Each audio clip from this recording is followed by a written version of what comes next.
Diese Science Show, die aus diesen jungen Leuten besteht, nämlich junge Leute, die an der Universität Kiel promovieren. Die erzählen euch gleich ihre Geschichten. Bei der ersten Science Show war meine Familie mit da. Das war also auch das erste Mal, dass die überhaupt wussten, was ich mache. Und ja, das ist halt, glaube ich, so das irgendwie so ein bisschen zeigen, was es dann noch so draußen gibt.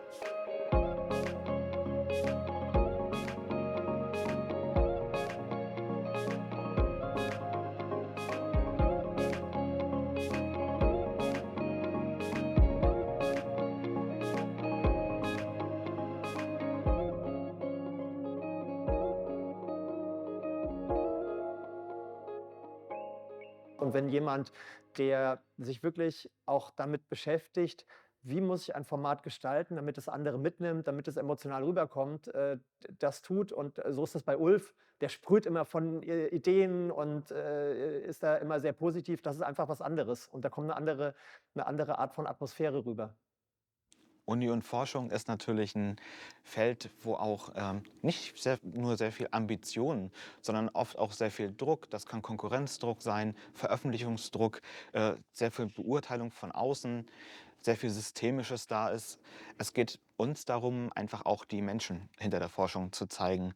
Uns geht es hier nicht um Ranking oder Konkurrenz, sondern einfach, wer sind die Leute hinter der Forschung? Warum brennen die für das, was sie tun, und warum kann das auch für unser Publikum interessant sein oder sogar relevant sein? Also wir haben ja sehr früh, als das Graduiertenzentrum gegründet wurde, die Science Show erfunden, weil wir festgestellt haben, dass es den jungen Forschenden total viel Spaß macht, ihre Forschung auch auf der Bühne zu zeigen und sie dabei lernen, Vorträge zu halten in einer entspannten Atmosphäre. Und das hat einen unglaublichen Mehrwert für einen wissenschaftlichen Vortrag, auch auf Konferenzen.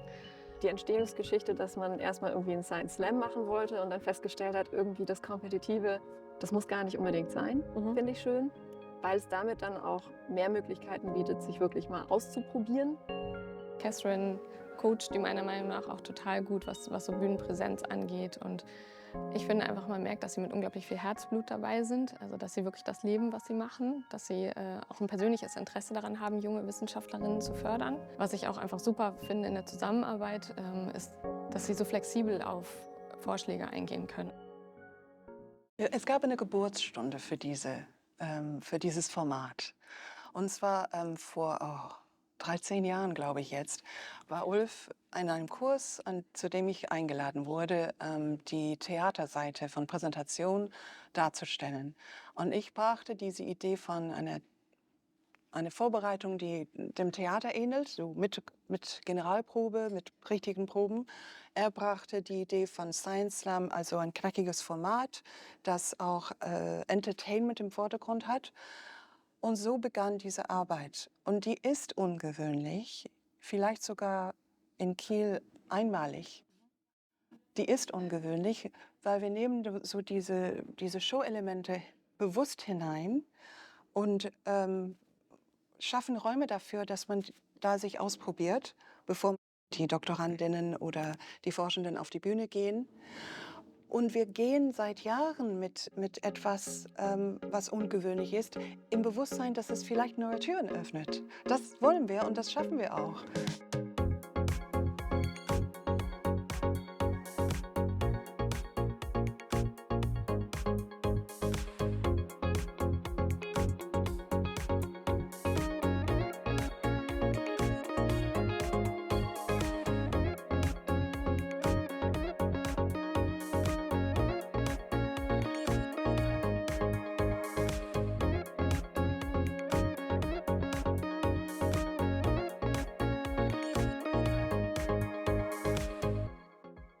Ich glaube, es ist sehr wichtig, gerade auch in Bezug auf Wissenschaftsfeindlichkeit, dass man diese Wissenschaftskommunikation betreibt, um das Ganze auch Menschen, die da nicht so einen Zugang zu haben, näher zu bringen. Und ich glaube, das ist ein guter Weg, um das Ganze einfach erklärt auch darzustellen, Themen runterzubrechen, nicht von oben herab auch mit Menschen zu sprechen, sondern die mitzunehmen. Es gibt eine interne und eine externe Wissenschaftskommunikation. Also eigentlich ist es natürlich alles, wenn, ne, WissenschaftlerInnen kommunizieren.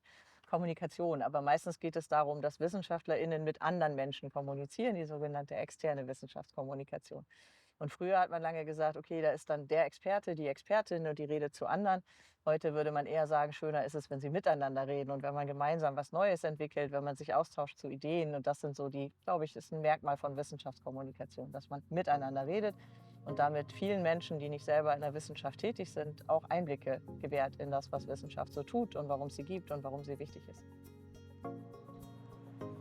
Da ist so viel Wissen, was wir haben in so vielen Fachgebieten. Und ich finde es schon wichtig, dass sowas auch irgendwie nach außen getragen wird. Und ich finde, das hat man jetzt gerade in den letzten Jahren halt auch wirklich gesehen. Dass auch irgendwie verstanden wird, wie vielleicht auch, was ist eigentlich wissenschaftliches Arbeiten überhaupt? Weil irgendwie ist es ja doch dann wieder sehr ähnlich zwischen den verschiedenen Disziplinen. Das ist was, womit man ja sonst nicht so richtig in Berührung kommt. Und gerade jetzt auch mit den vielen Formaten, die es so gibt. Also man sieht das ja auch irgendwie auf Social Media inzwischen, dass sich da auch Leute irgendwie für stark machen und da irgendwie was anbieten. Und ich finde das schon schön. Die Universität ist ein Teilbereich der Gesellschaft. Die Gesellschaft leistet sich die Universität und wir müssen das Wissen, was wir generieren, irgendwie auch zurückspielen, um gesellschaftliche Probleme zu lösen. Von dem her sollte die auch irgendwas von uns zurückkriegen. Und nach Möglichkeit was dann auch Spaß macht, wo man am Ende aus der Veranstaltung rausgeht und das Gefühl hat, ich habe was gelernt, ich habe was verstanden, war einfach toll. Ich kann davon erzählen und nicht, naja, also das kann man sich zwar durchlesen, aber vielleicht doch lieber nicht. Und der andere Punkt ist natürlich, ich arbeite dann an Themen, die für die Menschheit wichtig sind. Es wäre blöd, wenn ich da im stillen Kämmerlein dran arbeite und irgendwie zu sinnvollen Schlüssen komme und dann beschließe, ja gut, dann reiche ich jetzt meine Arbeit ein und dann war's das. Science communication for me is more like if you can explain something like your topic to a person. It can be like it can have a scientific background, and it can they can have scientific background or they can not have scientific background. It doesn't matter. Like if they don't understand you, yeah. So what's the point of doing science? You just you do it for yourself. When you go to a conference and you hear maybe the maximum expert of your field, you realize that he is not able to capture your attention and says, okay, you can be whoever you want, you can be the maximum expert, but if you cannot explain what you are doing, what's the meaning? Ja. Ja, also Forschung ist für Menschen, ist für die Menschheit und wir sind sehr interessiert daran, den Dialog zu fördern zwischen Forschung oder Wissenschaft und der Öffentlichkeit. Sich auf das Publikum, was vor einem ist, einzulassen und versuchen, nicht nur selbst Spaß zu haben, sondern zusammen mit dem Publikum Spaß zu haben. Und das unter dem Stern der Wissenschaft. Das ist für mich, glaube ich, Science Show. Ja. Das ist für alle da. Ja. Oh, schwer zu sagen, aber ich würde sagen, Science Show ist für mich eigentlich das unterhaltsame Darstellen von meiner Forschung, die ich mache. Genau. Und das versuchen kurz und prägnant und ja, vor allem unterhaltsam. So. Stell dir vor, du sitzt auf dem Sofa und dann denkst du daran und sagst, okay, das ist so für mich, das war jetzt so eine Science Show einfach. Also ich habe ja bisher erst eine gemacht, deswegen kann ich ja bisher nur davon irgendwie erzählen. Aber also ich weiß, da saß zum Beispiel so ein Junge, ich weiß nicht, der war 10 oder so, mit dem Publikum, mit seiner Mama. Und die haben bei meiner einen Folie, wo man sucht so Gene in einem Genom und da haben die so mitgesucht. Und das fand ich total schön, weil da war so, ja. Und irgendwie hat man dann so gemerkt, dass der das halt irgendwie auch verstanden hat. Und das fand ich irgendwie total schön.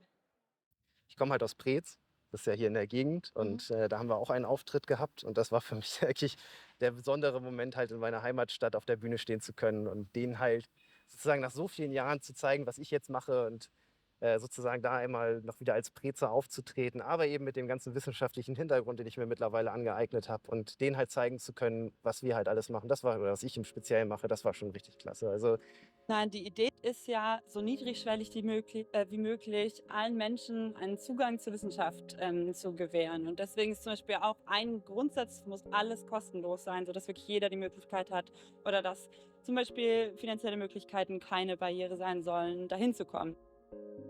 Hast du so eine Lieblingsgeschichte oder eine besondere Anekdote, wo du sagst, das ist für mich total die Science Show? Wenn ich mich daran erinnere, dann ist das Science Show. Ich glaube, meine Lieblings-Science-Show bisher war die Women in Science Show. Und ich glaube, da war es so der Moment kurz vorher, wo wir wirklich da standen und gegenseitig einfach nur gesagt haben, das wird jetzt geil und wir haben jetzt Spaß und wir feiern uns als Wissenschaftlerinnen.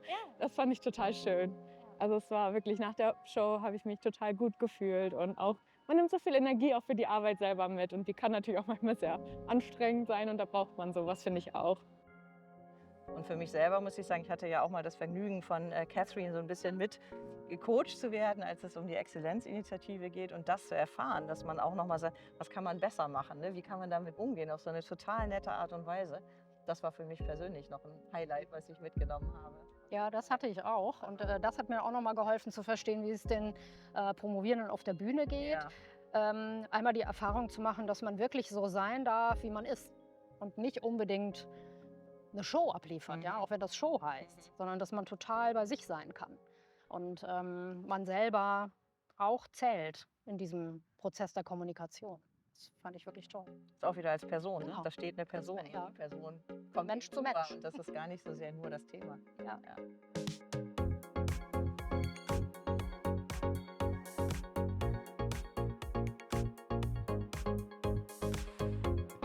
Moin! Dankeschön. Herzlich willkommen in der Pumpe. Herzlich willkommen zur Science Show. Es geht jetzt um die Personen und nicht um die Geschichten und nicht nur um einen Inhalt. Da geht es immer drum. Aber hier finde ich das so schön zu erleben, was dann nach vorne tritt, weil jeder ist anders. Also du hast ja wirklich das ganz klassisch durchlebt, vom Kurssetting über Coaching auf die Bühne. Ja. Was hast du so über dich gelernt? Wie fandst du auch den Kurs an sich? Durch die Kurse habe ich auf jeden Fall nochmal richtig dran schrauben können und auch wirklich gerade dieses, also ein Storyboard auszuarbeiten, wirklich eine Geschichte zu erzählen in den Vorträgen.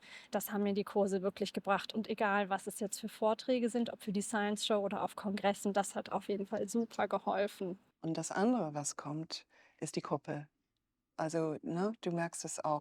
Ja, also die kommen jetzt alle zusammen und sind an derselben Stelle. Also sind gleich aufgeregt, haben aber vielleicht unterschiedliche Erwartungen an sich selbst. Es geht darum, nochmal gegenseitig auf sich zu achten.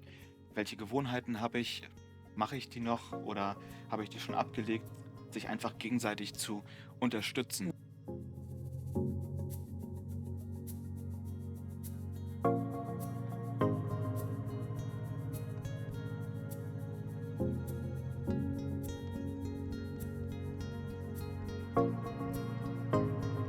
Also mir hat vor allem gut gefallen, dass uns sehr viel Raum für eigene und kreative Ideen gegeben wird. Also es ist auch wirklich so gewesen, dass ich mein eigenes Konzept auch wirklich in diesen Kursen entwickeln konnte. Und was mir auch besonders gut gefallen hat, ich konnte dieses Konzept immer wieder von Kurs zu Kurs weiternehmen und immer ein Element ergänzen. Und Suki war am Anfang, also mein Projekt ist ja Suki Zucker, und Suki war am Anfang echt nur so eine kleine Skizze auf dem Papier. Und die ganzen Fortbildungen, Workshops haben mir damit unglaublich geholfen, diese Ideen zu entwickeln.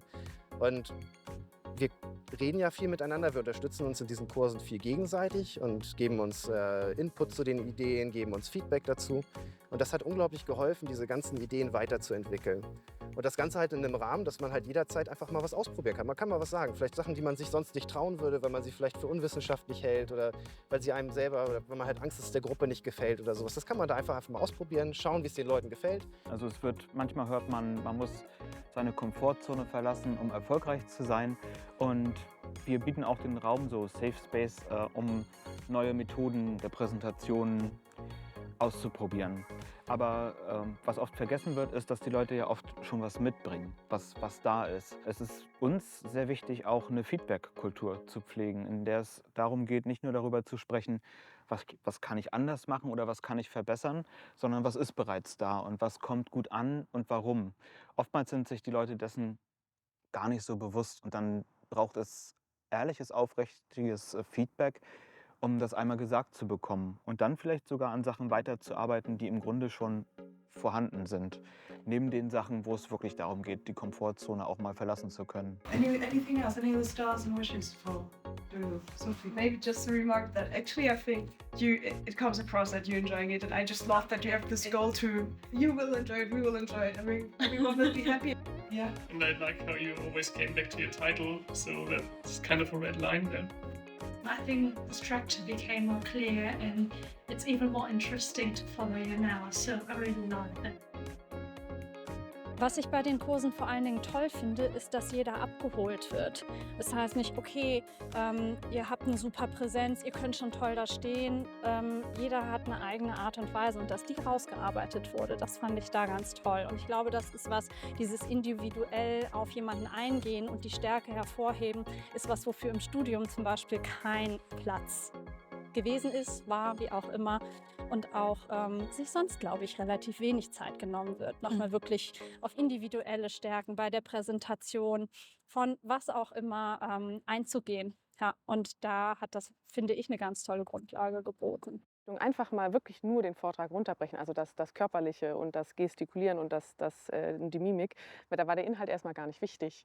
Also da war eher dieses, was macht mein Körper, wie fühle ich mich dabei, wie kann ich das quasi überwinden, mich da schlecht dabei zu fühlen. Und das war, finde ich, ein richtig tolles Ziel, erstmal so ganz runtergebrochen an den Vortrag zu gehen und nicht an den Inhalt, weil ich habe das Gefühl, von der Universität lernt man immer der Inhalt und dann der Vortrag, muss irgendwie dazu passen. Ich habe im Kurs auch echt viel gelernt, auch gerade wie man jetzt irgendwie die Leute bei der Stange hält, also dass es nicht zu langweilig abgedroschen wird, sondern dass es irgendwie auch so ein bisschen, genau, so ein bisschen unterhaltsam ist. Ja. Da haben die beiden auch viel Wert drauf gelegt, das ist auch echt gut. Come on, what can you see from there? Stand up. Come on, don't be shy.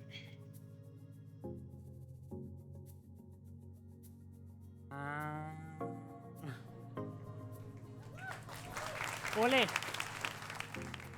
Schließen Sie doch gerne erstmal Ihre Augen. Und wenn die Augen jetzt eh schon geschlossen sind, dann versuchen Sie sich doch mal an Ihren letzten Konflikt zu erinnern. Für mich ist es immer sehr schön zu sehen, dass die Wissenschaftler eben rausgehen aus ihren Laboren und dann einfach da sind, wo einfach Menschen sind. Also es ist ja nicht so, dass die Menschen zu den Wissenschaftlern kommen, sondern umgekehrt, man geht dahin, wo das Leben tobt und das schafft einfach so eine ganz spezielle Atmosphäre. In welcher Kürze und Prägnanz so ein Thema auch laienverständlich präsentiert wird. Ich finde es wirklich, da kann man sich hinsetzen und lernen, die ganze Zeit.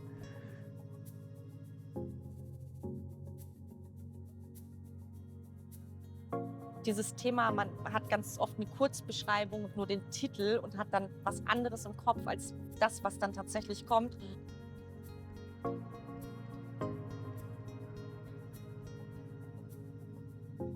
Oder häufig wird der Wissenschaft ja vorgeworfen, dass sie im Elfenbeinturm sitzen und da vor sich hin forschen.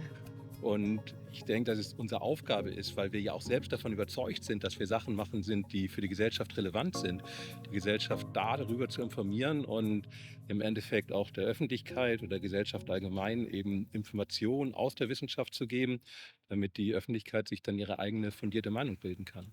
Das Training sind sie einfach auch in der Regel sehr unterhaltsam. Also das ist ja nicht so, dass es einfach trockene Vermittlung ist, sondern es macht einfach Spaß zuzuhören und das sind so Highlights, einfach kurz und knackig zu hören, wo Menschen dran forschen, was neu ist, wo Innovationen herkommen. Ich war ja auch dann abends im Studio, Kino und ich dachte, ach, da musst du nicht so rechtzeitig da sein, da werden ja nicht so viele Leute sein. Und dann kam ich da rein, es gab keinen Stuhl, es gab nichts, war alles packevoll Leuten. Also auch alle möglichen Menschen, jetzt nicht, weiß ich gar nicht. Ich glaube gar nicht unbedingt nur Menschen von der Uni, sondern von allen möglichen Bereichen. Die Vorträge waren einfach alle toll und alle so professionell gemacht und die Frauen konnten sich so toll darstellen als Persönlichkeiten und auch ihre Arbeit so großartig vermitteln. Das hat man dann auch gemerkt. Das war wirklich auch so eine tolle Stimmung, wurde natürlich viel geklatscht und zwischendurch konnte man einen Drink nehmen und so. Es war einfach großartig.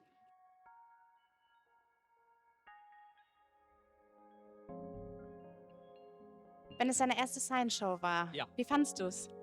Ich fand das richtig super. Also ich finde vor allem, meistens bleibt man ja in seinem Fach irgendwie immer so unter sich. Und ich fand, das war so super, um mal so eine bunte Durchmischung zu kriegen. Also ich finde, ich kriege mal neue Impulse. Das war sehr cool. Mir persönlich gefiel jetzt Astrophysik am besten. einfach weil ich das Thema liebe. Und ich fand, der hat es echt gut gemacht. Also mit den Experimenten, den Luftballons. Es war nochmal sehr süß. Ich glaube, der Einblick reicht nicht, um jetzt total den Durchblick zu haben. Aber bei einigen Sachen habe ich schon gedacht, wow, also eher so, wow, interessant. Da würde ich sogar tatsächlich selbst nochmal weiter nachlesen. Würdet ihr nochmal kommen? Auf jeden Fall. Ja, absolut. Wenn du jetzt zu Ulf und Catherine was sagen könntest. Was wäre das? Dass sie so weitermachen sollen, wie sie es machen. Ich finde es total schön und dass sie so weiter ihr Ding machen. Das finde ich total gut. Insgesamt für die Zukunft der Wissenschaftskommunikation ist es wichtig, dass wir die Geschichten von Menschen erzählen. Also ich finde auch an der Science Show gerade toll, dass es einfach auch mal jungen Wissenschaftlerinnen eine Plattform bietet. Sonst sind es häufig einfach wirklich die Profs, die im Vordergrund stehen und in der Öffentlichkeit stehen. Und durch die Science Show entsteht auch ein Vorbildcharakter. Also dass junge Menschen sehen können, oh, eine Wissenschaftskarriere klingt ja auch total spannend und muss gar nicht langweilig sein.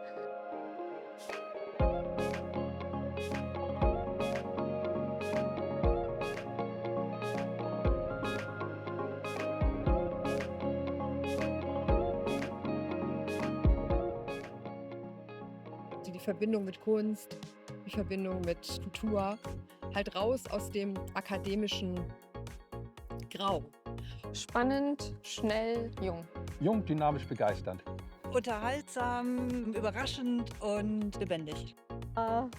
Honestly, I just want to thank them, and just because they made me a different person in a good way, not just like scientifically.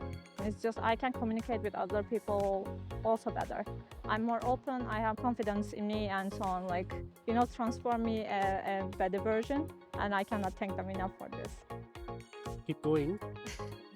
Keep going, because even just if we are not considering the science communication aspect, that coaching is an activity that all the people at the university need.